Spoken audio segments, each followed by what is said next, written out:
Bonjour, bonjour, bienvenue à mon stream. Nous sommes le 25 octobre, dimanche. Il fait froid dehors, mais il fait beau. Alors, hier, on a commencé le livre Québec occupé. On s'est rendu à la page 18. On regardait c'était quoi la situation au day-to-day pendant la crise d'octobre en 70. Et on est en train d'apprendre l'influence et le discours des différents acteurs sociaux de notre société à l'époque. Donc, la réaction des médias, la réaction des professeurs, la réaction du Parti québécois, la réaction du gouvernement, etc., etc., etc. Et bref, on est rendu au 17 octobre 70, exact. Et continuons. Je pense que la dernière chose qu'on a vue, c'est les limites. Ah non, en fait, c'était pourquoi Ottawa a-t-il imposé une loi draconienne. Alors ça, c'était les perspectives politiques de l'auteur, bien sûr. Alors, continuons sans plus tarder, camarades. La répression est aussi idéologique. Les médias mettent le paquet, entre parenthèses. Entre guillemets, je devrais dire. Deux lignes politiques divisent les forces de l'ordre. Une, libérale, cherche à distinguer le PQ du FLQ, car leur confusion entraînerait nécessairement la nécessité d'instaurer au Québec un régime policier permanent, par exemple la position du ministre du Travail du gouvernement d'Ottawa. L'autre, réactionnaire, cherche à les confondre de façon à discréditer le PQ, même si cela implique la consolidation d'un régime policier. Par exemple, les positions des créditistes et d'un député libéral fédéral quelconque. Les répercussions de cette répression idéologique pourront, du moins à court terme, être assez importantes dans la population. Dimanche 18 octobre, 6 heures du soir. Laporte a été exécuté. Qui est, entre guillemets, moralement responsable de sa mort? Laporte terminait sa dernière lettre à Bourassa par ces mots, en parenthèse, décide de ma vie ou de ma mort. Je compte sur toi et t'en remercie. Ottawa. Québec n'a fait que se soumettre, à décider de la mort de Laporte autant que le FLQ. Celui-ci au nom de la Révolution et Ottawa au nom de la raison d'État ont tous deux décidé de sacrifier la vie d'un individu. On voit ainsi très bien que la question ne se pose pas au niveau moral, mais au niveau politique. Pendant 10 jours, les médias, par l'intermédiaire du FLQ, donnaient la parole aux couches défavorisées du Québec contre les classes dominantes. Après la promulgation de la loi de guerre, on revient au statu quo ante. Les classes dominantes définissent les problèmes. Ce souffle de politisation qui a balayé le Québec pendant 10 jours montre, à rebours, combien importante est la domination idéologique des classes dominantes. Face aux enlèvements, Ottawa pouvait négocier ou réprimer. Les deux voies menaient vers une certaine défaite. La négociation consistait à reconnaître le FLQ et à admettre qu'on ne pouvait l'écraser actuellement. La répression conduit à radicaliser les forces de gauche du Québec et à les unir face à l'appareil policier. De plus, la répression, par son caractère massif et indistinct, signe de la faiblesse du système policier et de la crainte des classes dirigeantes, conduit à unir dans un même combat les révolutionnaires et les sociaux-démocrates.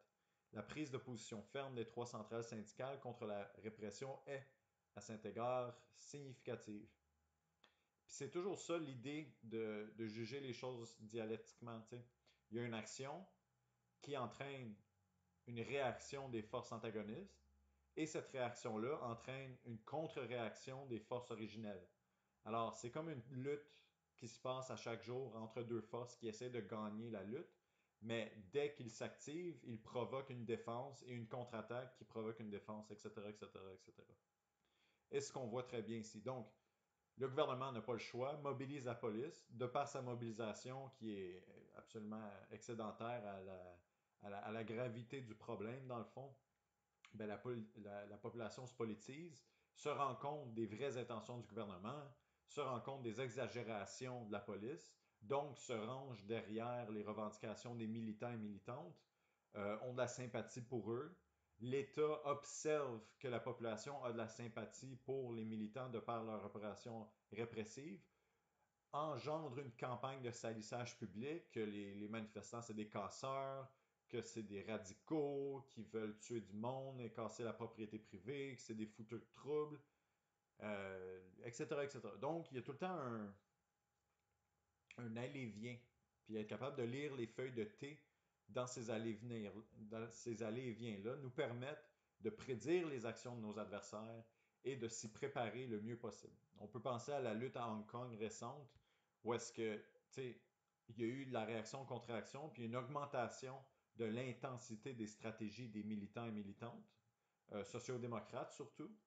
Mais le problème, c'est que à un moment donné, il faut que tu aies un niveau de conversation politique et une organisation telle qui te permet de te rendre compte que tes stratégies viennent d'atteindre leur fin, que tu ne vas pas gagner avec ce que tu fais en ce moment. Donc, il faut que tu sois capable, de peine ou de misère, à quelque part, dans une structure démocratique quelconque, de proposer des alternatives, de changer de direction, d'adapter ta stratégie. Mais c'est ça le problème avec les mouvements décentralisés, qui sont chacun pour soi, chacun de son côté, à très petite unité, c'est que c'est excessivement difficile d'arriver à une stratégie commune pour tout le monde, parce que c'est pas tout le monde qui participe au débat de manière égale. Donc ça, c'est problématique. C'est certain que c'est difficile d'avoir ce débat-là, no matter what ta perspective, no matter what ta structure. Mais l'objectif, c'est de l'avoir. L'objectif, d'après moi, ne devrait pas être le chacun pour soi, l'ouverture à toute stratégie de lutte de n'importe qui, n'importe quand, n'importe comment.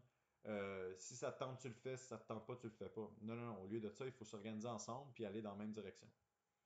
Les médias mettent le paquet pour sanctifier la porte et noircir le FLQ. Les gouvernements, évidemment, ne semblent pas impliqués dans cet assassinat. Ben non, dans les yeux des médias, c'est certain. Les trois centrales syndicales se réuniront mercredi à Québec pour définir leur position face à la loi de guerre.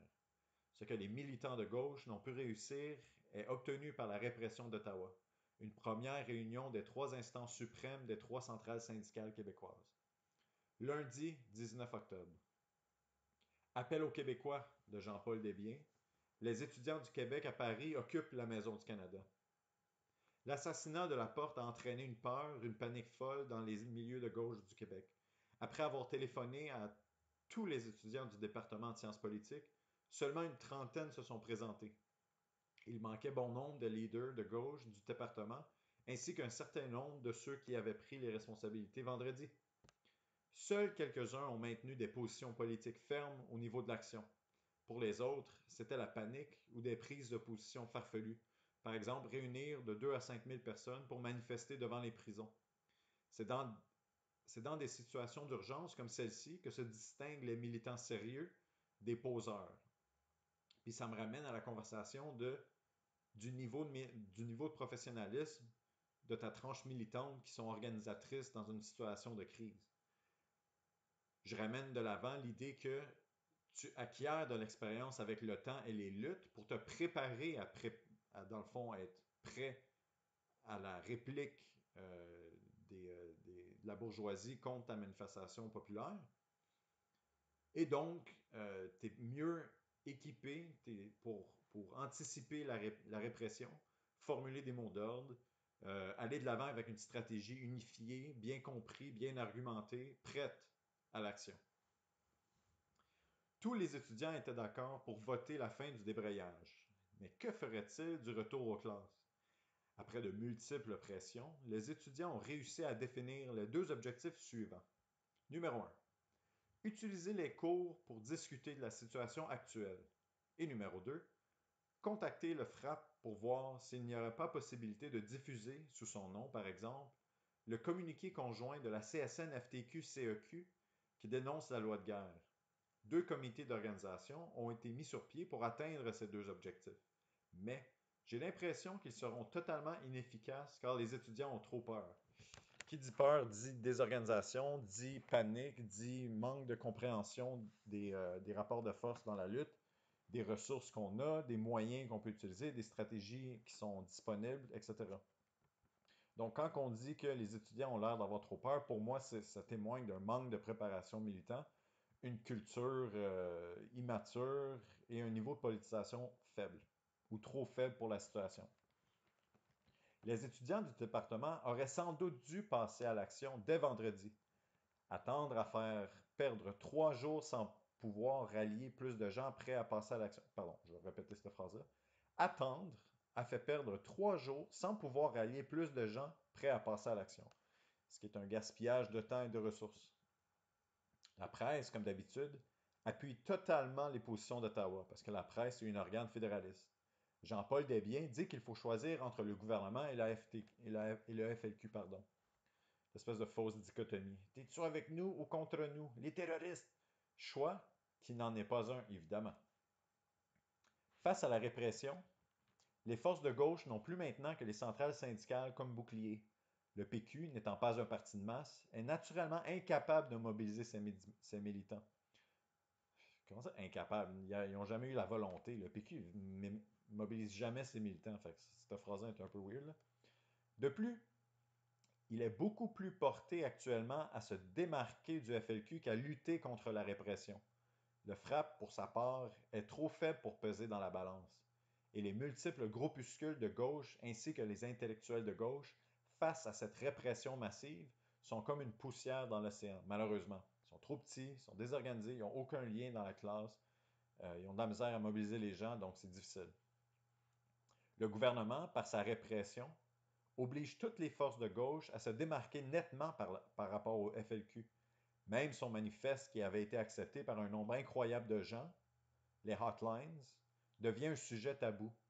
Le gouvernement fait d'une pierre deux coups. Numéro 1, l'isolement du FLQ et numéro 2, l'effacement des revendications populaires que les masses médias avaient été obligés de diffuser pendant une dizaine de jours à cause du geste du FLQ. Plusieurs secteurs des 3 paliers gouvernementaux sont vivement intéressés à utiliser la loi de guerre pour décapiter tous les mouvements qui luttent pour des revendications nationales et sociales. De ces secteurs font évidemment partie nos 2 despotes locaux, Drapeau et Saulnier. Mais je crois qu'Ottawa n'est pas intéressé à décapiter de façon permanente ces mouvements, car cela impliquerait l'instauration d'un régime policier permanent au Québec. OK. Pourquoi est-ce qu'il ne serait pas prêt à faire ça? Pour 2 raisons différentes. De un, si tu empêches l'expression de la colère sociale à travers ces groupes de gauche-là, ben, tu te mets comme condition que s'il y a une, une réplique au système, qu'elle va être automatiquement violente parce que tu ne laisses pas d'entre-deux. C'est parce que tu ne laisses pas les gens manifester, faire des pétitions, faire des sit-ins, puis tout ça, ben les gens sont obligés de dire, OK, soit on fait rien, ou on passe directement aux mesures draconiennes parce qu'on n'a pas le droit de faire les entre-deux. Donc, ça veut dire que automatiquement, l'action est illégale. Puis la minute que toute action est illégale, ça veut dire que pour la classe ouvrière, toutes les stratégies deviennent accessibles parce qu'elles sont toutes illégales anyway. Tu te fais mettre en prison, peu importe ce que tu fais. Fait que ça, c'est quelque chose que la classe gouvernante ne veut pas faire. C'est mauvais pour la stabilité à long terme de ton système. Numéro un. Numéro 2, c'est que un État policier est relativement contre les intérêts matériels des capitalistes canadiens, québécois, américains. Dans le sens que pour mieux répondre aux besoins du marché, c'est mieux d'avoir une population qui est libre de discussion, d'éducation dans le contexte libéral pour justement euh, provoquer les meilleurs niveaux d'innovation. Parce que plus tu as le contrôle, puis on le voit en Chine un peu, plus tu as le contrôle gouvernemental sur la liberté d'expression, la liberté d'action, moins les populations sont libres de créer, d'être imaginatifs dans un contexte de soi-disant liberté. Right? Donc, à 2 niveaux, c'est contre les intérêts de mettre en place un régime policier. Ottawa peut déboucher sur cette solution, mais je ne crois pas que ce soit le cas actuellement. Donc, dans le fond, le fascisme total de notre société, la fascisation totale de notre société, pourrait arriver seulement dans le contexte où il y aurait une menace d'envergure contre l'hégémonie du système. Dans ce cas-là, ben, c'est dans les meilleurs intérêts du marché de non plus garder la social-démocratie bourgeoise, mais bien d'entamer le pas vers une société fasciste au grand complet. Parce que là, si tu ne fais pas cette étape-là de répression totale en tout temps, ben peut-être que tu vas perdre les marchés à jamais parce que la société va devenir sous contrôle ouvrier. Donc, on voit bien avec l'Italie du début des années 1900, avec l'Allemagne, avec le mouvement fasciste de l'Europe de l'Est, avec le mouvement fasciste espagnol exactement, etc., pardon, etc., que la classe bourgeoise va s'accaparer, pardon, et s'équiper de politiciens fascistes total, va les armer, va les financer pour, dans le fond, complètement éliminer le processus démocratique de la social-démocratie à des fins de sauvegarde de leur intérêt économique. Ottawa peut déboucher sur cette solution, mais je ne crois pas que c'est le cas actuellement. La victoire d'Ottawa est temporaire. Lorsque ce vent de panique sera disparu d'une part, le FLQ redeviendra plus fort et, d'autre part, les forces populaires auront appris par expérience la nécessité de mieux s'organiser. Significatif à ce niveau, le congrès conjoint des instances suprêmes des trois centrales syndicales. C'est vrai qu'il y a un développement de la gauche à ce moment-là, puis on peut voir pourquoi il y a ces perspectives-là. Sauf que si le niveau de répression est vraiment trop grand et que notre capacité d'organisation est tuée dans l'œuf, ben, dans ce cas-là, je ne suis pas d'accord avec sa perspective d'amélioration des forces de gauche. Ils vont simplement imploser et s'effriter. Un peu comme on voit en ce moment sous la pandémie avec le Go. Il y a une grogne de la part des employés de la santé, mais ils n'ont pas de structure syndicale combative, ils n'ont pas de groupe de gauche qui sont ancrés dans la conscience de classe. Donc, même s'il y a de la frustration à pu finir des enseignants, des travailleurs de la santé, etc., ben, le réflexe des syndicats, c'est de refaire ce qu'ils savent déjà faire, puis tout ce qu'ils savent faire. C'est-à-dire attendre les négociations, faire des points de presse, faire des actions symboliques, puis donner des t-shirts aux gens. Mais les gens en ce moment sont tannés de ces moyens de militance-là. La FIC vient de bloquer plusieurs ponts, et ça, c'est supporté par les gens de la base. Ils sont comme, oui, oui, oui, on peut-tu arrêter d'avoir des t-shirts puis faire de quoi comme bloquer des ponts? Ça, c'est une bonne nouvelle. Fait que c'est dialectique. T'sais, la base pousse, mais si la direction est en retard, ça frustre la base. La solution à ça, c'est que la base se mobilise pour prendre le contrôle de leur direction, en, par exemple, faisant élire leurs propres membres avec des plans et des stratégies concrètes de lutte, puis des objectifs ambitieux. Mais ça prend du temps, puis ça prend du travail, puis ça prend que c'est nécessaire que la base se politise pour se prendre en main leur propre syndicat. S'ils ne font que se frustrer de regarder de loin le syndicat pour dire regardez comment ils font pas leur job, moi je vais travailler, puis je suis assez, j'en fais assez anyway, puis je suis trop occupé, je suis fatigué, fait que ça ne me concerne pas, mais il n'y a rien qui va changer. Mais la minute que les syndiqués vont dire mon syndicat c'est de la merde, il est temps qu'on s'organise, puis qu'on se parle pour le changer, puis qu'on se mobilise, puis qu'on passe d'émotion en âgé, puis qu'on kick les directions out, puis qu'on fasse élire notre monde, ben là, c'est là que le syndicat peut changer. Le PQ aura de plus en plus à lutter contre le FLQ, car son pari d'une souveraineté obtenue, entre guillemets, démocratiquement, avec le partage de pouvoir économique avec Ottawa, implique que les Canadiens, entre guillemets, pourront conserver la tête froide et ne point recourir à la répression. Donc, le PQ, dans sa tête, on peut aller vers l'indépendance dans le cas où est-ce que tout le monde est heureux, puis tout le monde applaudit, puis on se rencontre une bonne poignée de main. Mais c'est pas de même, ça marche. On est contre un ennemi qui est prêt à nous tirer une balle dans la tête puis à sacrifier notre démocratie au grand complet pour sauvegarder leur profit. Puis toi, dans ta tête, tu penses que tu vas être capable d'atteindre l'indépendance en poignant de main le reste des Canadiens. Puis merci, merci, bon, on fait l'indépendance, mais on continue d'être des amis. C'est une pensée complètement illusoire.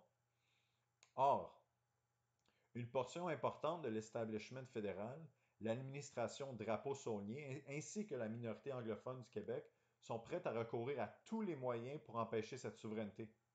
Il suffit que le FLQ, par le terrorisme, fasse pencher la balance des Canadiens vers la répression pour que le projet démocratique du PQ soit inévitablement voué à l'échec. Ben oui.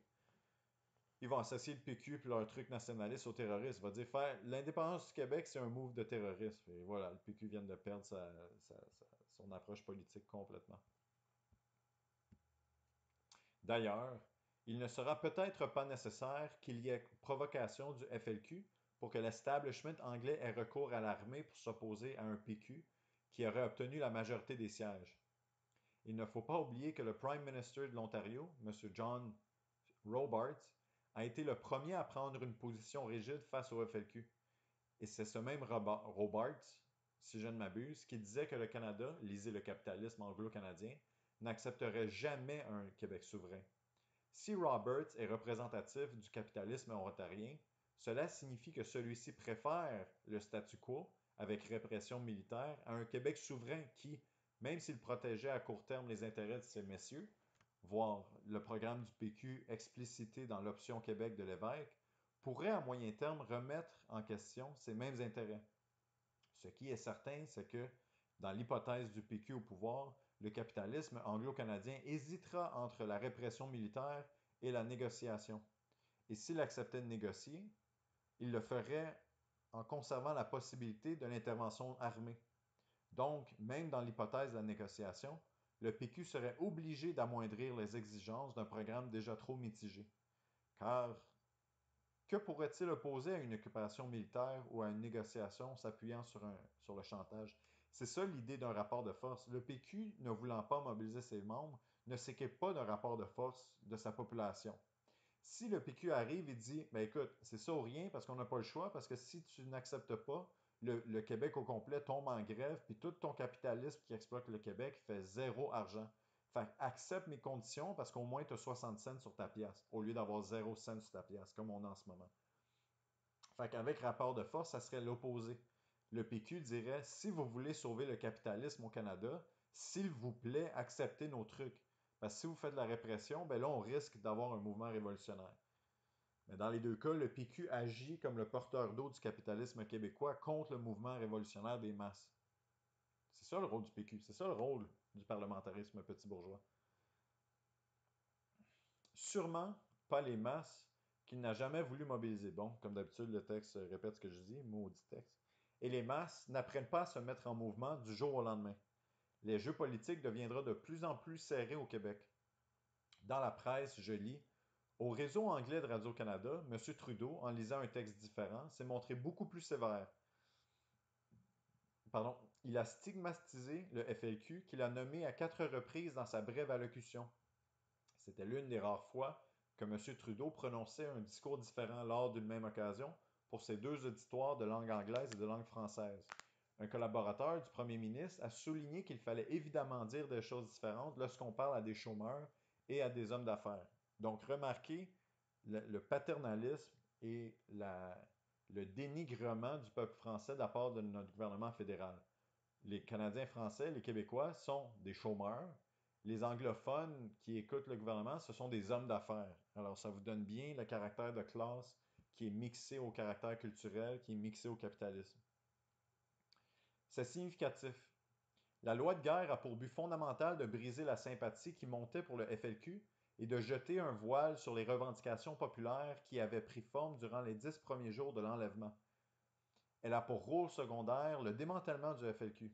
Si secondaire que, malgré le règne de la loi depuis 4 jours, le système policier n'a pas encore réussi à démanteler le FLQ, ni n'a empêché la mort de la porte. D'ailleurs, la porte mort est beaucoup plus utile au système que la porte vivant.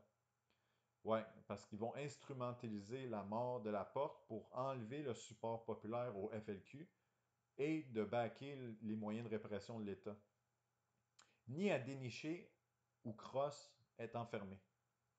Trudeau veut absolument que les FLQistes soient perçus comme des criminels, sans objectif politique précis, lorsque dans son discours télévisé, après la promulgation de la loi de guerre, il affirme que le FLQ peut s'en prendre autant à vous qu'à moi, autant à un enfant qu'à un paysan ou qu'à un gérant de caisse populaire. Donc ici, on voit bien qu'un discours de classe de la part du FLQ se fait recycler en discours libéral de la part de notre gouvernement.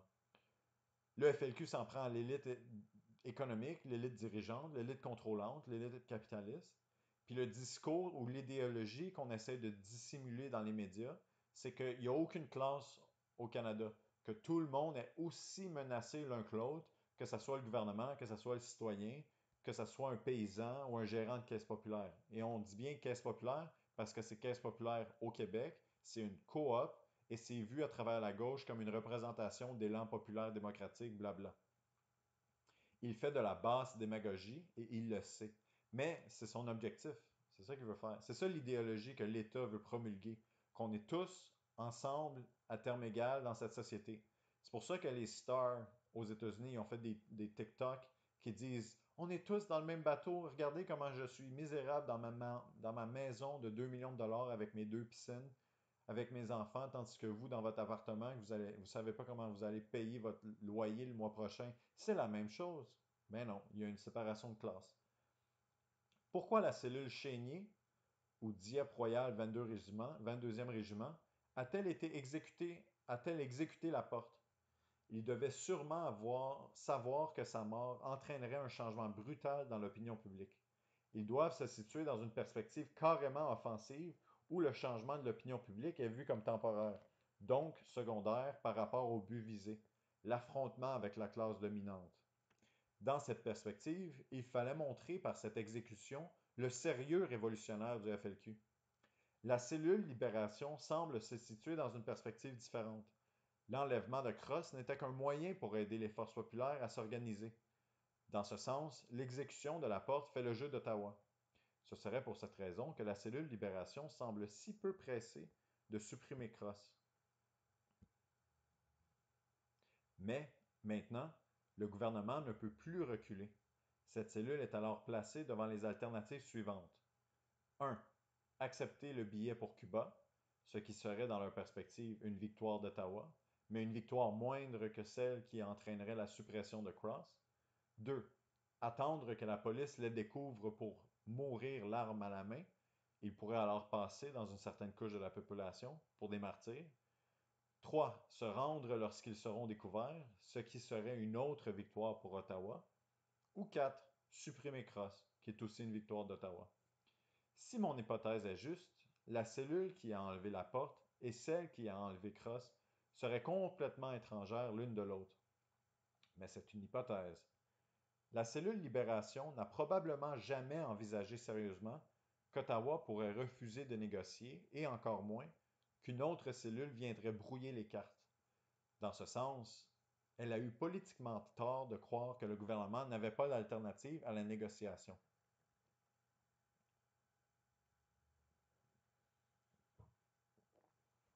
Avec les mesures de guerre, Ottawa prend de nouveau le devant de la scène. Le gouvernement du Québec se retire avec peur derrière les décors. Ben ouais, le gouvernement du Québec n'a eu aucun rôle actif à jouer sauf être le porteur d'eau des politiques fédérales. Tandis que la situation est discutée aux communes d'Ottawa. C'est le silence complet de la part de ceux qui sont supposés gouverner la belle province, qu'ils sont en mode réaction. Mardi 20 octobre 70. Bilan de la répression. 1627 perquisitions, 341 arrestations et le FLQ court toujours. Le calme semble être revenu dans les milieux étudiants du Québec. Selon Nixon, les événements du Québec sont le symptôme d'une maladie internationale. La répression ne peut jamais être sélective. Elle ne peut être que massive, donc inintelligente. On a arrêté Michel Saulnier, qui depuis 4 ans vit une certaine retraite politique, et Jean Racine, qui lui aussi s'est retiré depuis 3 ans. En fait, les flics ont arrêté ou essayé d'arrêter à peu près tous les dirigeants de l'ex-MLP. Je ne sais pas malheureusement c'est qui le LMP, mais ça témoigne quand même du niveau de répression de la police qui arrête absolument tous ceux qui ont un profil public dans la scène politique québécoise de gauche. Ceux qui se retirent après avoir milité activement sont a priori suspects pour le système policier. Ouais, absolument, ils ont des dossiers sur nous, ils prennent des photos de nous tout le temps aux manifestations. Par la répression, le système nous réintroduit dans la lutte politique. À ce niveau, la répression aide la politisation. Action-réaction. L'administration municipale, le système policier montréalais et un large secteur du système policier québécois voudraient bien se servir de la loi de guerre pour décapiter définitivement tous les mouvements qui se situent à la gauche du PQ et des syndicats. Est-ce qu'Ottawa et le gouvernement provincial accepteront d'entrer dans ce jeu? Ou, plus fondamentalement, est-ce que les forces de gauche actuellement, essentiellement les 3 centrales syndicales, mettront assez de pression pour empêcher cette utilisation de la loi? Si les forces réactionnaires du système policier et des gouvernements réussissaient à décapiter les mouvements de gauche, elles chercheraient ensuite, dans une phase ultérieure, à réprimer les syndicats et le PQ. La répression a une logique qui la conduit à toujours dépasser ses propres bornes. Ces véritables limites, elle les retrouve hors d'elle-même, c'est-à-dire dans les forces populaires qui s'y opposent. Oui, parce que les forces de répression ont un objectif qui est impossible à remplir. La répression idéologique est carrément impossible. Parce que même si tu arrives à prendre au collet une certaine partie de la gauche qui s'exprime, tu crées plus de réponses de par ta répression. Donc, l'action se reproduit d'elle-même, dans le fond. Tu arrêtes du monde, ce qui produit des gens qui sont frustrés contre la police, qui vont dire publiquement qu'ils n'aiment pas la police, donc ils n'aiment pas le gouvernement. Donc, toi, tu vas arrêter ces gens-là, qui va provoquer que d'autres mondes vont se plaindre, vont dire que la police va trop loin. Donc, toi, tu arrêtes plus de gens, donc ça finit jamais. C'est pour ça que la conclusion à la fin, c'est que les véritables limites, c'est la gauche qui se bat contre la droite répressive. Donc, un mouvement de grève générale vient arrêter le pouvoir répressif de l'armée et de la police. Surtout dans un contexte que la mobilisation devient trop pour la répression. T'arrêtes 1000 personnes, ben mobilisant 100 000. Puis s'ils font plus de répression, mobilisant encore plus. Puis à un moment donné, la police était capable de suivre et de réprimer le mouvement. Le mouvement grandit plus rapidement que la police peut le réprimer. Donc la répression dans cette situation-là est inefficace, ne fonctionne pas, ne contribue même à faire grandir le mouvement populaire. L'opinion publique est le fruit et le résultat de la manipulation idéologique du peuple par les masses médias. C'est pourquoi elle est assez fluide. Elle varie avec les courants d'émotions charriés par les médias. L'opinion publique est toujours en deçà de la conscience politique. Ben oui, parce que l'opinion publique est en relation au discours des classes dominantes à travers les médias de masse. Donc, la minute que tu écoutes ce message-là et que tu y réagis, ben, oublie ça, l'idée de faire toi-même ton analyse politique à partir des événements. Tu fais ton analyse politique à partir de la perspective des médias bourgeois. Tu es en retard. Car les groupes qui ont cette conscience sont capables d'adapter leur position à ces courants et aux changements de situation, sans perdre leur ligne d'orientation politique, sans être complètement charriés par ces courants. Lorsque les détenus seront relâchés des prisons et qu'ils raconteront les services qu'ils ont endurés, les sévices qu'ils ont endurés, l'opinion publique changera et se démarquera par rapport à la répression gouvernementale. Des groupes d'individus passent du stade de l'opinion publique à celui de la conscience politique lorsqu'ils ont appris, par expérience politique et par une certaine formation théorique, à se situer dans les conjonctures tant idéologiques que pratiques, tout en les transcendant par une certaine ligne d'orientation politique. La loi de guerre et l'assassinat de Laporte serviront grandement de drapeau en permettant l'élection de ses conseillers sans qu'aucun candidat du FRAPP ne puisse être élu et former une opposition. Ben parce ils ne peuvent pas faire campagne et leurs alliés sont emprisonnés. Tous les leaders de gauche qui auraient fait de la mobilisation pour les candidats du FRAPP sont en prison. Fait que comment est-ce que tu fais pour gagner une élection dans cette situation-là? Comment le FRAPP réagira-t-il à cet échec? Trois courants se dégageront sans doute. On voit bien ici la tendance de l'auteur de faire la production de perspectives et d'options. Donc, on essaie de voir c'est quoi les différentes possibilités et de prédire laquelle est euh, laquelle a le plus de chances de se manifester.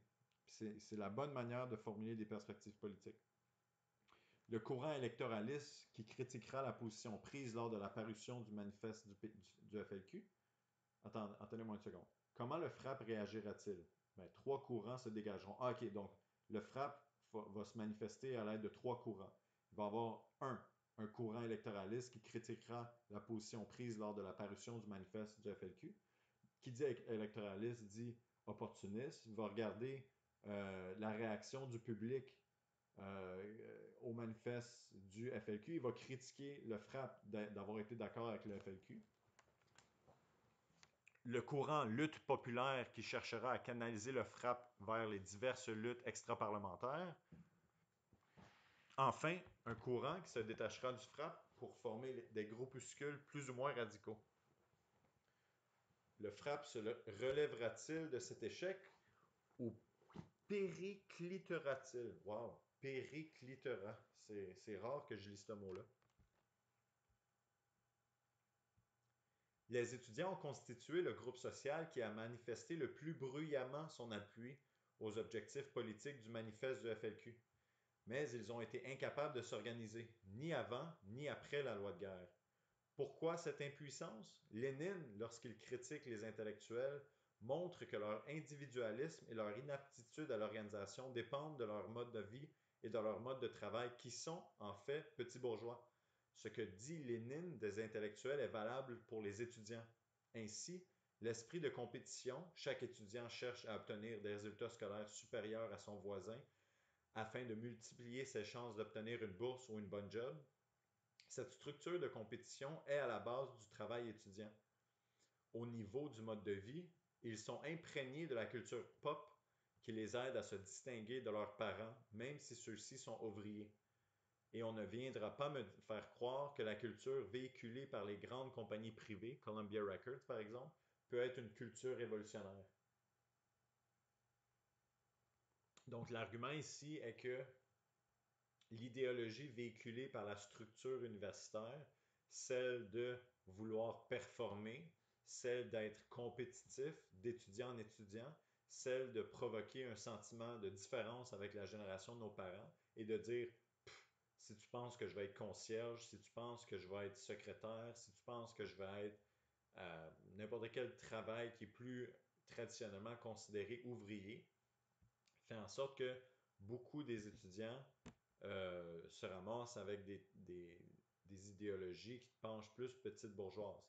Et à cause de cette idéologie-là, ben, les corps étudiants ont de la misère à faire de la mobilisation de masse dans ces situations de crise-là. Donc, en réalité, en tout cas, puis là, je parle d'expérience, les étudiants, c'est comme l'étincelle, dans le sens qu'ils sont habituellement plus radicaux, plus prêts en action, mais en même temps, de par leurs contradictions, plus difficilement, organisables en groupe avec des objectifs concrets, politiques de longue date. Et donc, le mouvement étudiant doit se traduire par une mouvance ouvrière qui, elle, a plus de momentum, si on était pour le dire comme ça. Tu sais, avec les syndicats, c'est dur à bouger, c'est des monstres, c'est des bêtes qui sont lentes, mais quand elles se mettent à bouger et qu'il y a un seuil de mobilisation et qu'il y a de la motivation et que ça va bien, ben c'est plus difficile de les arrêter. Mais le FLQ n'a jamais été connecté aux groupes étudiants qui me font la mobilisation, directement, je veux dire, et n'ont jamais non plus été liés au monde syndical de manière directe. Donc, le FLQ fait des actions un peu dans un silo, de manière individuelle de son côté. Ensuite de ça, ben, les étudiants et les syndicats doivent réagir aux ajustements et aux évolutions des ajustements du FLQ. Donc, ça rend ça difficile. L'organisation devient difficile parce que c'est difficile de faire un plan, parce que tu ne sais pas qu'est-ce que tes propres alliés, je me sens de guillemets, font. Les alliés idéologiques, on va dire. Peut-être pas dans la pratique, comme on le voit. La pratique de ces derniers jours m'a convaincu du bien fondé des doutes théoriques que j'avais sur la possibilité que les étudiants s'organisent. Je veux dire, ils le font, mais ils ont des contradictions qui sont quand même d'envergure. Les étudiants les plus politisés devraient aller travailler à l'extérieur, dans le milieu ouvrier, au lieu de perdre leur temps à chercher à organiser ce qu'il dit, les inorganisables. Ce qui est drôle dans le discours qu'on est en train de lire en ce moment, c'est que la tendance à s'éloigner de la classe ouvrière existe pour vrai dans certaines mouvances de gauche, dont les tendances mandélistes historiques. Puis ces tendances-là, ils disent le contraire. Ils disent la classe ouvrière est trop difficile à mobiliser. Regardez la classe moyenne, ça ne veut rien faire. Donc, les vrais garants de la révolution, c'est les peuples racisés sur une base de leur identité culturelle. C'est les étudiants sur la base de leur niveau d'éducation puis leur radicalité. C'est les peuples autochtones. C'est les plus pauvres, etc., etc., etc. Donc, les femmes, bref, etc. Donc, genre, les mandélistes, ce qu'ils vont dire, c'est qu'il ne faut pas essayer de mobiliser la classe en général. Il faut aller essayer de mobiliser les gens qui sont mobilisables sur une base autre que leur situation matérielle. Donc, c'est une définition du marxisme qui est quand même relativement différente de la mienne. Je ne m'identifie pas du tout à l'approche mandéliste, qui provient de mémoire de la 4e internationale. Évidemment, il faut aussi expliquer la très grande insatisfaction qui règne chez les étudiants. L'article de Robert, je pensais que c'était Robert Bourassa, mais c'est R. Rossandra, paru dans Les Temps modernes en août 68, me semble donner les bases de cette explication. C'est ce malaise étudiant qui explique la facilité de les mobiliser à très court terme par le débrayage, l'occupation et la manifestation lors d'événements percutants. Bon, c'est un peu comme ce que je viens de dire, c'est facile à mobiliser à court terme. Pour réussir cette mobilisation, il suffit de 2 ou 3 agitateurs efficaces par institution d'enseignement. Donc, on met des posters, on fait des tables, on distribue des pamphlets ouvertement aux étudiants dans les couloirs. Mais lorsque ces agitateurs cherchent à passer de la mobilisation à l'organisation, ils se heurtent à un mur infranchissable. Colin, t'es rough, toi, là, mon auteur, avec ton infranchissable. Je veux dire, c'est pas vrai qu'il est infranchissable, c'est juste dialectique. Il y a des contradictions, puis il faut se battre contre. Qu'est-ce que tu veux? Les étudiants constituent la partie la plus politisée de la jeunesse. Aussi, lorsqu'on me parlera de la jeunesse comme nouvelle classe révolutionnaire, je ne pourrai que sourire. Je suis d'accord avec ça, par exemple. Il n'y a rien à faire hors de la classe ouvrière. Je suis d'accord aussi. Ou bien elle deviendra révolutionnaire, ou bien il n'y aura pas de révolution. Donc ça, c'est ce qu'on appelle le concept de la centralité de la classe ouvrière dans le processus révolutionnaire. Dans les lectures théoriques, mercredi 21 octobre, 3h50 p.m. Le Conseil central de Montréal ne sera pas expulsé de la CSN. En passant, c'est le Conseil central de Montréal, le CCMM, qui est genre une des organes les plus radicales de la CSN. Fait que c'est intéressant de lire cette déclaration-là. Même si je pense la présidente, Michèle Chartrand, était présidente du Conseil central, puis elle s'est faite emprisonner. Puis c'est aussi le Conseil central qui pousse pour le socialisme à l'intérieur de la CSN. C'est super intéressant de lire les rapports du Conseil central de l'époque. Et aujourd'hui, d'ailleurs, le Conseil central maintient sa radicalité relative, quoique pas autant militante qu'à l'époque, je dirais. Les familles des détenus s'inquiètent de ne pas pouvoir communiquer avec eux parce que le Québec, il y a 50 ans, c'était une belle société légale dans toute situation. Hein. Ta famille disparaît. Ils sont où? On ne le sait pas. Qu'est-ce que la police leur fait? On ne le sait pas non plus. Ben, félicitations. Puis aujourd'hui, les gens sont comme la police, il ne faut pas les définancer, c'est des héros qui aident la société. Oui, oui, oui, oui, oui, oui, oui, regarde ça, comment c'est la réalité en 70. Samedi à Ottawa, le caporal Péridou est mort accidentellement lorsqu'il s'est empêtré dans sa mitraillette et qu'une balle l'a atteint à la tête.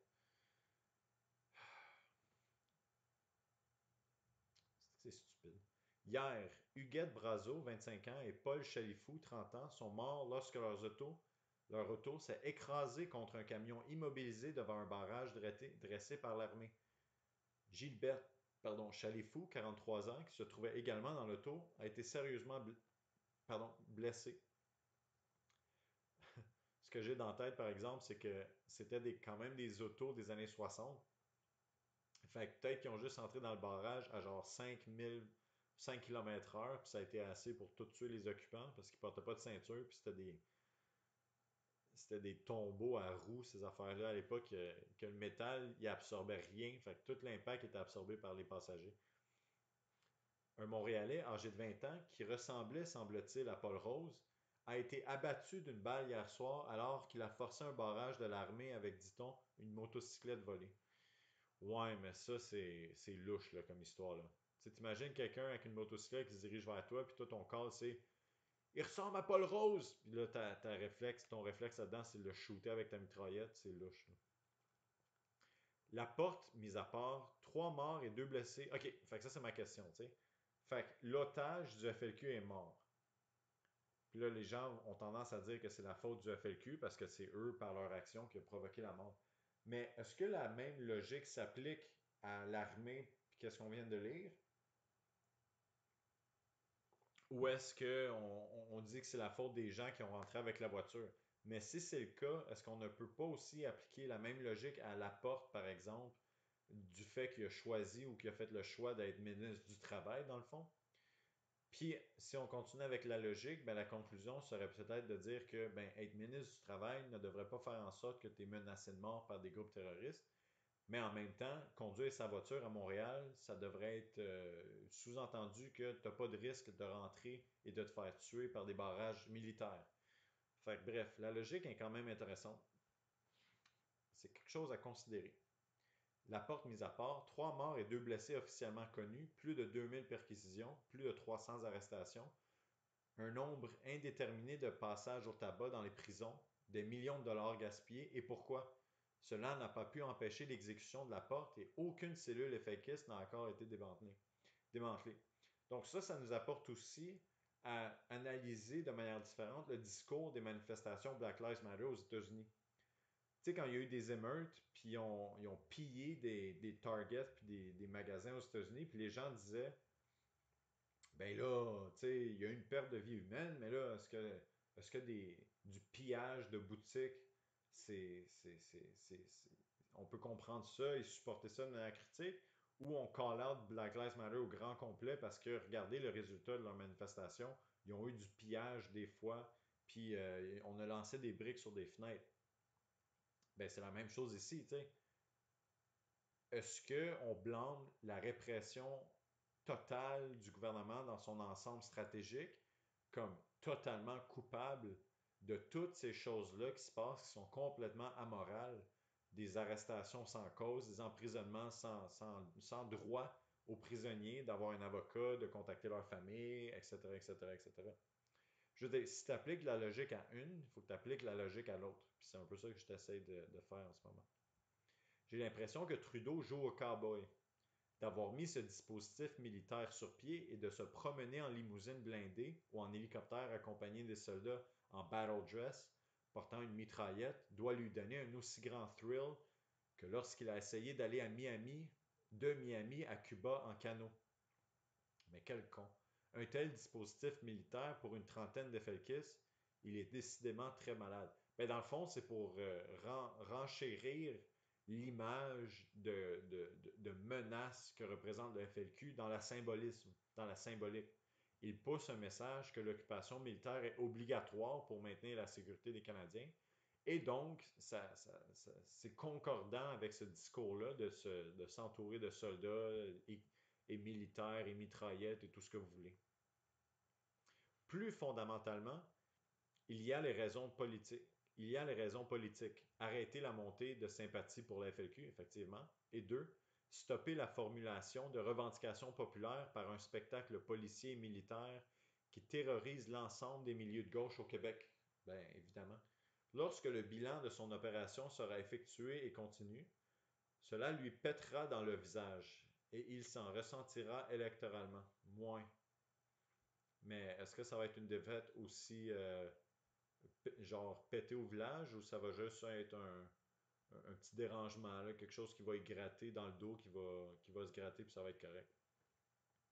Malgré des défauts très évidents, Marcuse a décrit certains des mécanismes par lesquels la classe dominante cherchait à intégrer à son ordre l'ensemble des classes dominées.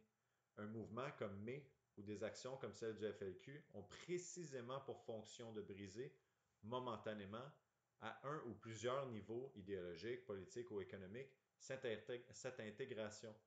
Face à cette stratégie, qui est celle de certains milieux du FLQ, Cellule Libération par exemple, les groupes qui sont à gauche du PQ n'ont jamais réussi à définir une ligne politique précise.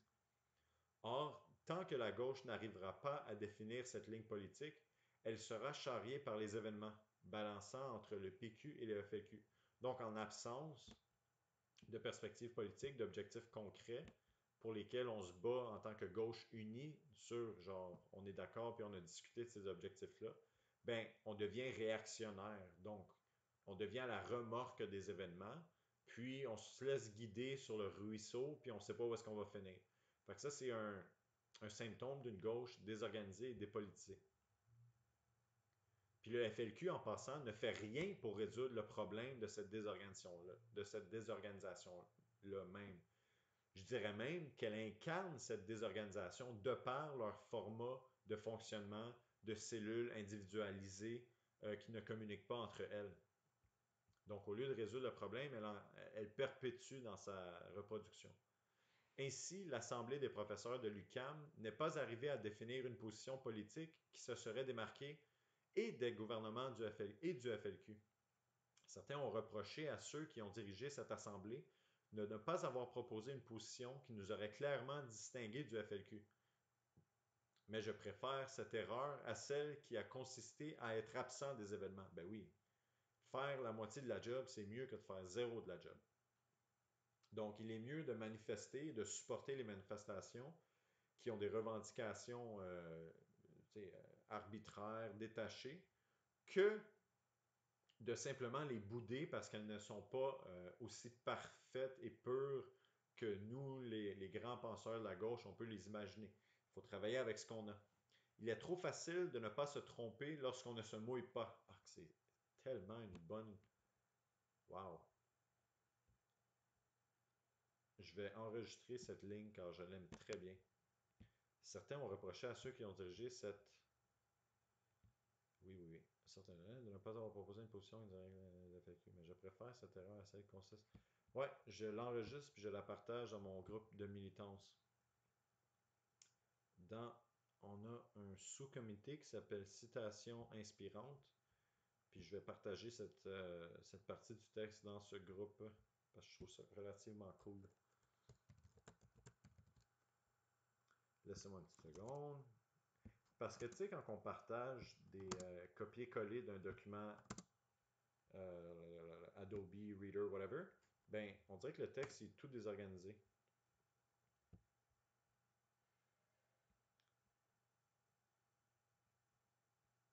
Tout va bien, camarade.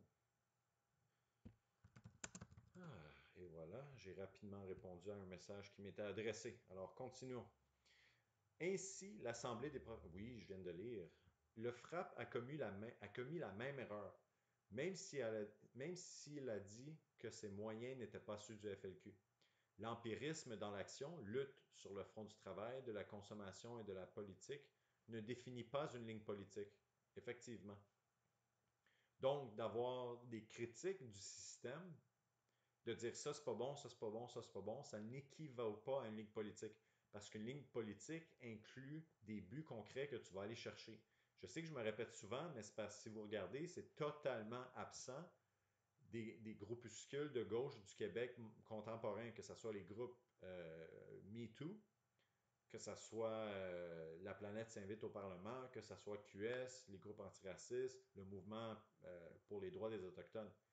Ils vont décrire le problème, ils vont choquer les gens, ils vont dire qu'ils sont contre ça, mais ils vont pas dire exactement ce qu'ils veulent. Ils vont, à part le résultat, c'est certain, on veut que ça arrête. Bon, ça je comprends que c'est un résultat concret, mais dans ce que je veux dire, c'est les changements politiques concrets, comment est-ce qu'ils vont se manifester? Est-ce que tu veux un changement de loi? Est-ce que tu veux des politiques syndicales? Est-ce que tu veux qu'on fasse un programme dans les écoles pour enseigner quelque chose? Est-ce que tu veux qu'on arrête que dans les annonces à la télé, qu'il y ait des femmes habillées trop sexy? Tu sais, il y a une série d'actions potentielles et possibles. Mais c'est à nous d'articuler c'est quoi notre rang de priorité. Donc, est-ce qu'on veut faire une loi ou une réforme populaire? Est-ce qu'on veut encourager l'éducation ou on veut abattre un gouvernement? C'est toutes des options qu'il faut discuter et considérer. Certains permanents disaient s'inspirer de Gortz, mais je doute qu'il l'ait compris. Gortz, je ne sais pas c'est qui, sait bien qu'une ligne politique ne doit pas demeurer dans le cerveau de quelques individus, mais être diffusée et partagée par l'ensemble des militants. Ben, sinon, c'est pas une ligne politique, c'est une idée individuelle. C'est un share Facebook, mais comment définir cette ligne politique? Est-il possible actuellement de définir une ligne politique précise et articulée qui se situerait entre celle du PQ et celle du FLQ, tout en se fondant sur une base sociale assez large? Ah, ça c'est une super bonne question pratique dans la lutte. Un camarade me disait hier qu'il y a quelques mois, il lisait un entretien dans la presse où l'on notait qu'un homme qu'il avait personnellement connu à Trois-Rivières, désespéré par sa misère et son chômage, avait tué ses 2 enfants et sa femme, puis s'était suicidé. Quelle classe est responsable d'avoir réduit cet homme à un tel désespoir? Ah ah! Comparons l'entrefilet qui lui a été consacré au battage publicitaire autour de la mort de Laporte et on comprendra très bien quelle classe domine les masses médias. Entre la répression du gouvernement et le terrorisme du FLQ, un troisième courant semble se dessiner pour le retour aux libertés civiques. Même la presse, de triste mémoire, reflète dans ses pages d'aujourd'hui ce troisième courant. La panique, créée par Ottawa, semble commencer à s'estomper. Jeudi 22 novembre, 11h25 p.m. Déclaration de marchands identifiant le frappe au FLQ. Les centrales syndicales demandent le retrait des mesures de guerre et condamnent le FLQ. Je ne sais pas c'est qui marchand. CL, je ne sais pas c'est qui non plus, me faisait remarquer la différence frappante entre le mai français de 68 qu'il a vécu et l'épisode que nous vivons actuellement. En mai, les étudiants, les intellectuels et les travailleurs se sont peu à peu mobilisés contre l'État bourgeois lorsque la répression s'est débattue contre eux. Ouais, parce que le mai 68 a commencé à partir d'une grève, donc c'est différent. Au lieu que ce soit une attaque individualiste terroriste, ça a été une mobilisation populaire qui s'est ensuite agrandie et radicalisée. Ici, on n'avait pas de mobilisation populaire, puis quand la répression a commencé, on n'était pas en marche, il fallait commencer à zéro, donc il était un peu trop tard, d'après moi. Ils étaient prêts à y faire face dans la mesure où ils avaient été actifs durant la période offensive. Ici, les étudiants et les milieux de gauche applaudissaient à un spectacle monté d'autres qu'eux, c'est-à-dire par le FLQ. Donc, ils étaient détachés de l'action politique. À ce niveau, le début de débrayage manifestait une sympathie pour le front, non un mouvement actif de lutte contre l'État. Donc, les manifestations se sont faites en support passif pour le FLQ. Oui, oui, oui, le FLQ, on est d'accord, d'accord, au lieu d'un mouvement de contestation et de combat vers des objectifs politiques qui est différent. Dans un cas, tu attends que le FLQ gagne pour toi, puis tu l'encourages à continuer la lutte. Dans l'autre cas, tu intériorises les buts politiques du FLQ et tu prends la relève, tu prends le flambeau et toi-même, tu commences à te battre jusqu'à l'obtention des buts. Aussi, lorsque l'État a sorti ses pouvoirs répressifs, les milieux de gauche et les étudiants sont tombés dans la plus complète panique, incapables de réagir. Colin, que j'ai les mêmes analyses que ce texte-là. Cette différence entre le mai français et la période des enlèvements marque précisément le lieu où s'inscrit la faiblesse de la stratégie FLQiste. Compte tenu de la conjoncture actuelle, le FLQ veut lutter pour les travailleurs et travailleuses, mais il ne peut absolument pas travailler avec eux pour les mobiliser et les organiser. Quand même une grosse contradiction du mouvement. La loi qui remplacera les mesures de guerre supprimera évidemment la possibilité pour un individu de s'identifier au FLQ. Mais quelle autre liberté supprimera-t-elle? Le droit à la manifestation? Et quoi d'autre encore? Il est évident que nos deux despotes locaux, Drapeau et Saulnier, voudraient bien supprimer tout ce qui est à la gauche du PQ, y compris la gauche du PQ. Quelles seront les positions de Québec et d'Ottawa? Qu'est-ce que l'opposition à la loi de guerre qui se renforce de jour en jour pourrait... Attends. Est-ce que l'opposition à la loi de guerre qui s'enforce... Ah, ça c'est une erreur. C'est pas qui se enforce. Il faut un tiret. Il faut un apostrophe. Qui s'enforce de jour en jour pourra être assez forte pour contrer nos deux despotes locaux. Le Comité québécois pour la défense des libertés, même s'il est vague sur ce qu'il représente, peut jouer un certain rôle en brisant l'atomisation du milieu universitaire, en diffusant une certaine information par des communiqués de presse et en organisant, par exemple, le teach-in. Il est indubitablement mal structuré et imprécis sur ses objectifs politiques et sur le milieu qu'il cherche à mobiliser. Mais qu'avons-nous d'autre? Ouf, quelle constatation! Triste, mais réaliste. Donc, tu commences encore une fois avec ce que tu as. Donc, on pourrait travailler avec le Comité québécois pour la défense des libertés, parce que c'est tout ce qu'on a. L'idée, c'est de bâtir quelque chose de mieux ou renforcer le comité lui-même. Il est difficile pour un intellectuel de travailler dans le pratico-pratique sans avoir l'impression de perdre son temps. C'est vraiment une attitude petite bourgeoise d'accorder plus d'importance à la définition des objectifs qu'à la réflexion et à la coordination. Pardon. Il est vrai d'une attitude petite bourgeoise. Ah, c'est vraiment une attitude petite bourgeoise d'accorder plus d'importance à la définition des objectifs, à la réflexion et à la coordination qu'aux tâches concrètes impliquées par toute organisation.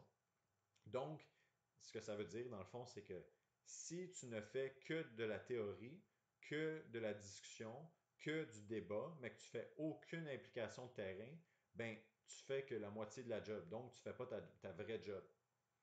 En même temps, si tu fais comme les Wobblies, les IWW, et que tu fais seulement de la mobilisation de terrain, mais aucune étude historique, aucune discussion théorique, ben encore une fois, c'est seulement 50% de la job. Être un marxiste scientifique, c'est d'apprendre sur le terrain, de se ressourcer d'études des luttes passées pour avoir des meilleures perspectives et de tester tes perspectives avec la lutte de terrain. Si tes perspectives ne se font pas, n'ont aucun écho dans la classe ouvrière, ben, il faut que tu reviennes et que tu modifies tes perspectives. Ce qui vient en fait définir la différence entre l'hypergauchisme et l'opportunisme. L'hypergauchisme, c'est quand, dans tes revendications, tu vas droit au but en ignorant complètement les conditions et la situation de terrain, le niveau de classe, le niveau de politisation du terrain.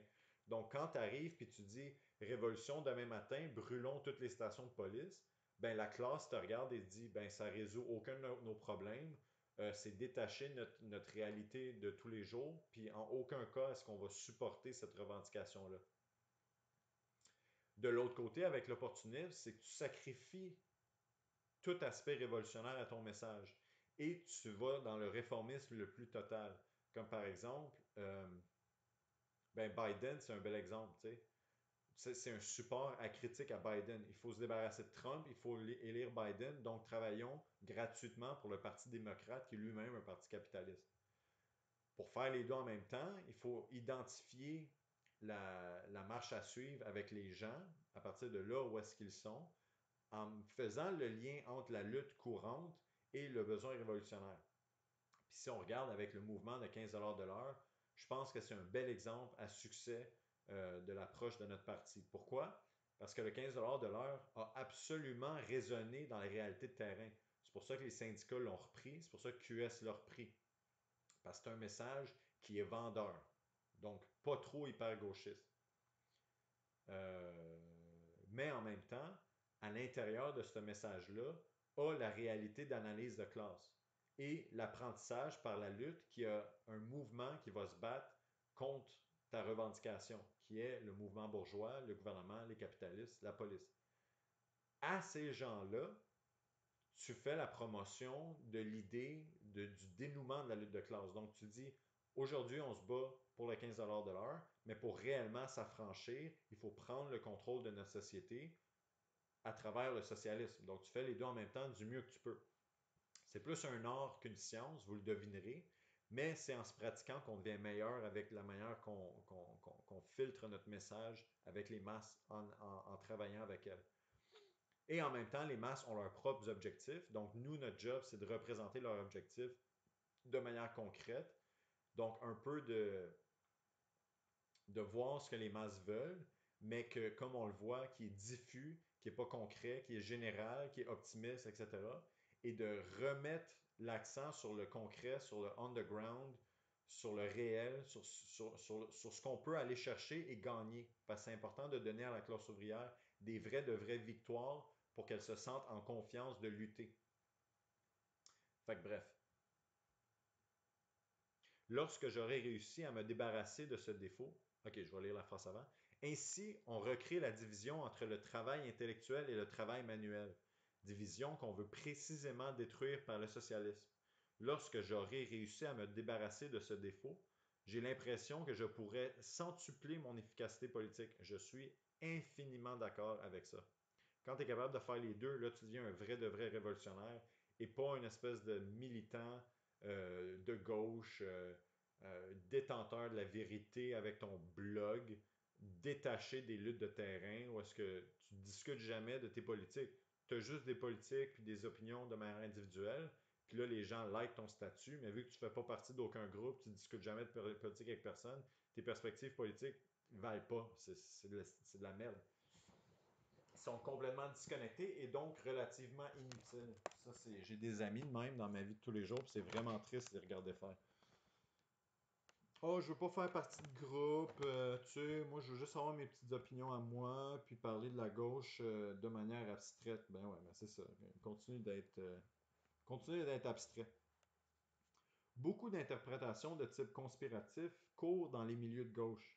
L'opération policière serait un vaste, entre parenthèses, entre guillemets, frame-up pour liquider la gauche. On recueille différents faits contradictoires pour construire différentes hypothèses qui justifieraient une conspiration des hautes sphères policières et ou gouvernementales pour nettoyer la gauche. L'absence d'information et l'information biaisée favorisent la construction de telles hypothèses. Aussi, certains, pardon, où est-ce que j'étais? Aussi, certains faits troublants, par exemple, comment se fait-il qu'après 3 semaines, un système policier informé n'ait pu réussir à démanteler le FLQ?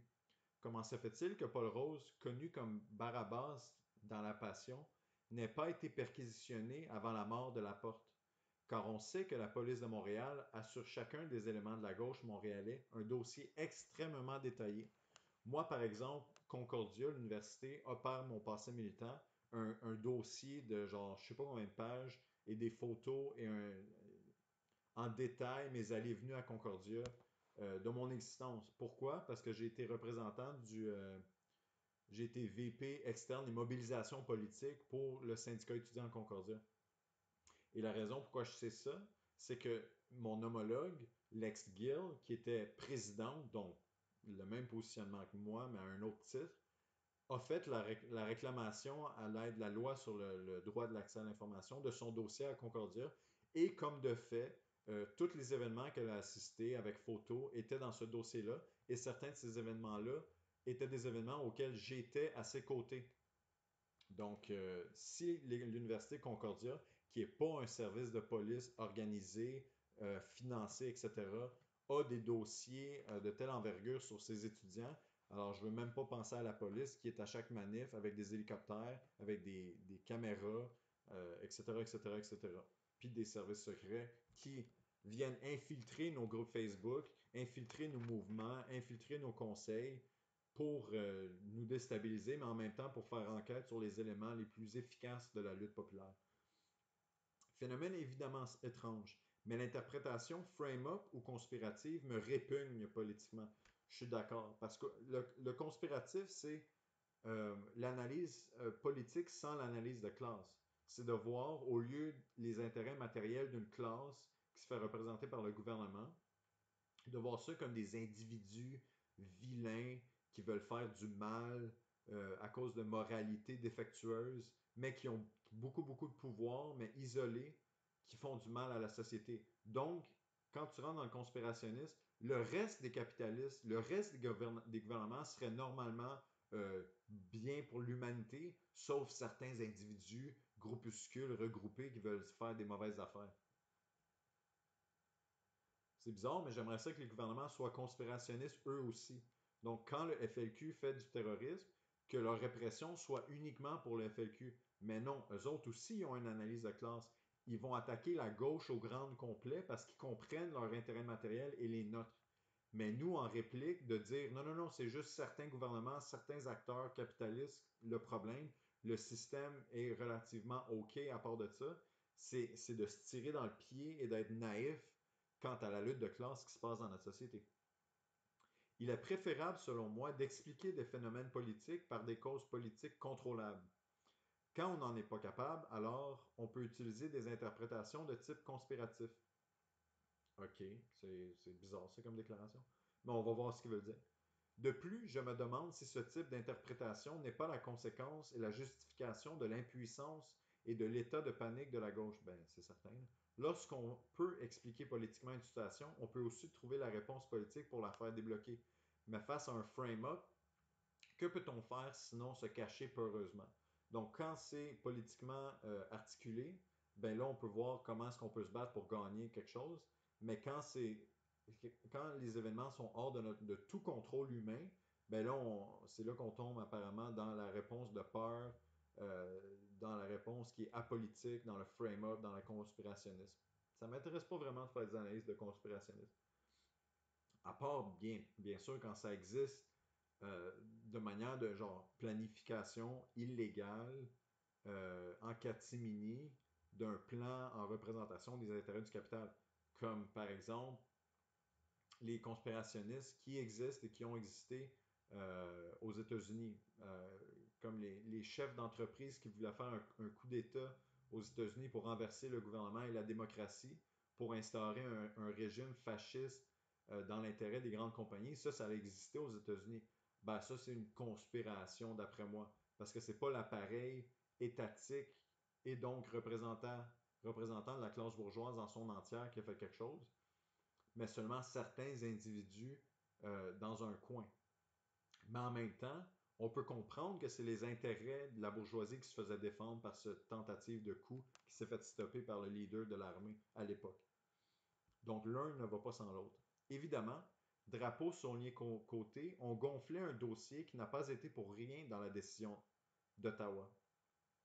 La déclaration de Marchand identifiant le frappe au FLQ, il serait affront, puis une caution morale, montre l'influence de nos trois petits despotes locaux, qui poussent l'idéologie libérale, évidemment. Que Marchand affirme que les éléments FLQistes du frappe voulaient par des explosions, enlèvements et fusillades intervenir dans les élections municipales, qu'il affirme que le FLQ a infiltré plusieurs organisations importantes, ou qu'ils disent que le nombre d'FLQistes varie entre 1000 et 3000, montre d'où viennent ces informations et indique combien il est naïf ou stupide ou de mauvaise foi, ou les trois en même temps. Évidemment, Drapeau a repris cette déclaration en affirmant que le frappe était de connivence avec le FLQ, qu'il y avait affinité, association ou collaboration. On voit ici un aspect de classe de l'idée, dans les années 70, quand le mot n'existait pas, de fake news. Ça, c'était des fake news. Mais on remarque carrément, de par sa nature, l'aspect de classe des fake news. Dans le sens que pour être fake news, il faut que tu sois repris par les médias de masse. Mais le seul moyen que tu peux être repris dans les médias de masse, pour la bourgeoisie, c'est n'importe quand. C'est hyper facile. C'est la minute que tu es d'accord avec eux, ils vont te reprendre sans te critiquer, pareil comme si c'était la vérité. Surtout quand c'est des personnalités qui sont soi-disant légitimes qui vont avoir ce discours-là. Un ministre aujourd'hui a dit telle affaire, puis là c'est répandu dans les médias partout, pareil comme si c'était du beurre. Tandis que pour la gauche, les fake news de la gauche, que par exemple, il y a un complot de la bourgeoisie pour enfermer le gouvernement, pour en faire genre blablabla, ah ben ça, il faut que tu prennes des gens en otage. Ça se fait pas aussi automatiquement. Donc même le fake news a un aspect de classe. Je commence à avoir mal à la gorge, je pense que je vais finir jusqu'à vendredi 23 octobre, puis on va arrêter cela. Je commence vraiment à avoir mal à la gorge, camarade. Le seul qui retire un capital politique immédiat de cette situation est évidemment notre despote Drapeau. Après avoir liquidé les 10 conseillers qui manifestaient timidement et de temps à autre une opposition à ses jugements, Drapeau se retrouvera plus maître de Montréal qu'auparavant. Donc Drapeau a instrumentalisé sa contre-réaction au FLQ pour améliorer son contrôle politique sur Montréal. Donc, l'action de gauche n'a pas été assez bien organisée sur des bases de stratégie qui auraient pu marcher et que finalement Drapeau a gagné de ce manque d'organisation-là de la gauche. La bourgeoisie a gagné là-dedans. La loi de guerre a liquidé toutes les chances du frappe de faire élire quelqu'un. La déclaration de Marchand lui a porté le coup de grâce. Dans la presse d'aujourd'hui, il y a une excellente analyse de Masson et Giroux qui montre que les élections municipales sont maintenant une monumentale farce. Ottawa ne publiera jamais le dossier justifiant la loi de guerre, car ou bien il se ridiculiserait, ou bien il devrait interdire toutes les organisations de gauche afin de tenter de masquer que le dossier DS est le fruit de despotes mégalomanes. Je lis dans Le Monde qu'il y a une semaine environ que le professeur Kolko n'a pu obtenir son permis de travail pour enseigner à l'Université York de Toronto parce que ce serait, dit Ottawa, contraire aux intérêts du Canada. En fait, il semble que sa seule faute consiste à avoir attaqué la politique américaine en Indochine. L'an dernier, le département de sciences politiques de l'UQAM n'a pu aussi faire venir un professeur étranger. Ce refus s'est manifesté dans plusieurs universités. Cette politique a été appliquée depuis l'avènement de Trudeau au pouvoir. Donc ici, on voit bien l'influence de la bourgeoisie sur le gouvernement, les gouvernements sur les institutions universitaires, puis donc le rôle de l'université sur la propagation d'une certaine ligne idéologique. Puis quand tu bifurques de cette ligne-là, ben tout simplement, tu ne te fais pas inviter à la table. Ils ne t'acceptent pas. Puis en plus, c'est même pas pour des critiques contre le Canada, c'est la critique d'un allié pour leur intervention armée en Indochine à l'époque. On voit à quel point la marge de manœuvre des professeurs universitaires est mince. Que la minute que tu es politiquement une menace, out. Tu es dans le trouble. Et moi, ça me fait rire parce qu'après ça, quand je suis retourné aux études, mes professeurs se pensaient tellement radical, mais tellement radical en parlant des trucs là, de libéralisme de, du, qui assumait le capitalisme de toutes parts, aucunement ancré dans la classe ouvrière, mais hey, c'est radical, radical au bout de lire un poème qui parle de racisme. Oui, oui, oui, c'est très radical. Très inutile aussi. Ajoutons à ce fait les menaces répétées du libéral, entre guillemets, Trudeau, contre Radio-Canada. Le libéralisme qui, en passant, est censé faire la promotion d'une liberté de pensée, liberté de discours, débat d'idées, blablabla. Mais le libéralisme, quand ça affecte les intérêts des bourgeois, ben fuck toute cette idéologie-là, c'est dans les jambes. Notre cher Pierre-Éliott Trudeau voudrait bien que Radio-Canada ne parle jamais des problèmes québécois pour mieux prouver l'unité nationale, entre guillemets. Mais même si Radio-Canada fait tout son possible pour refléter les vues de Trudeau, il ne peut s'empêcher de temps à autre de dire ce que tous les Québécois savent. Trudeau, un libéral, mon cul. Quel magnifique livre. Plutôt, comme tous les libéraux, il est prêt à supprimer toutes les lois lorsque la domination de la classe qu'il représente peut être remise en question. Un de mes moniteurs a été arrêté pendant mon cours ce matin. Je retourne loger chez moi ce soir.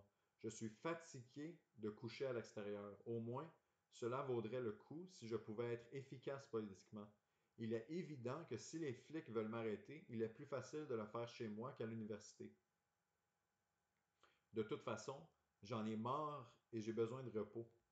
Alors pourquoi ne pas me reposer dans les guéoles de nos despotes si les flics s'intéressent toujours à ma petite personne? Donc on voit bien ici, pardon de toujours dire on voit bien, mais on voit bien ici l'idée de fatigue militante. Cette personne-là, auteur, n'est même pas sur le terrain, n'est même pas dans une manif à chaque jour à crier, puis à mobiliser les gens, puis à passer des tracts, puis à les produire, à les corriger, à aller dans un débat, à aller dans un meeting. C'est un prof d'universitaire qui travaille, puis qui écrit des affaires dans son journal. Puis même à ça, il est fatigué à cause du climat social. Enfin, c'est pour ça qu'il faut splitter le travail au plus de gens possible pour éviter que les individus se burn out autour de rôles. Alors, une organisation politique, un groupuscule, est de manière inhérente, de manière fondamentalement vulnérable, est d'une manière fondamentale très, très, très vulnérable. Parce qu'à n'importe quel moment, avec deux, trois membres qui se fatiguent puis qui quittent pour des raisons de survie, genre émotionnelle, ben l'opération au grand complet capote. Je pense qu'il me reste plusieurs pages, hein? Ouais. On était où? On était ici. Alors, camarades, merci d'être venus aujourd'hui m'écouter. Ça me fait plaisir de continuer la lecture avec vous. Vous pouvez toujours venir dans mon stream pendant que je suis en direct me poser des questions. Ça me fait plaisir d'y répondre. Et à date, j'ai réussi à faire un stream à chaque jour, alors je vais essayer de continuer. 1h20, 1h30, peut-être, c'est pas très long, mais en même temps, je suis capable de le faire à chaque jour, donc la régularité pour moi est plus importante là-dessus. Alors sur ce, je vous souhaite une bonne fin de journée et on se revoit demain. Alors au revoir.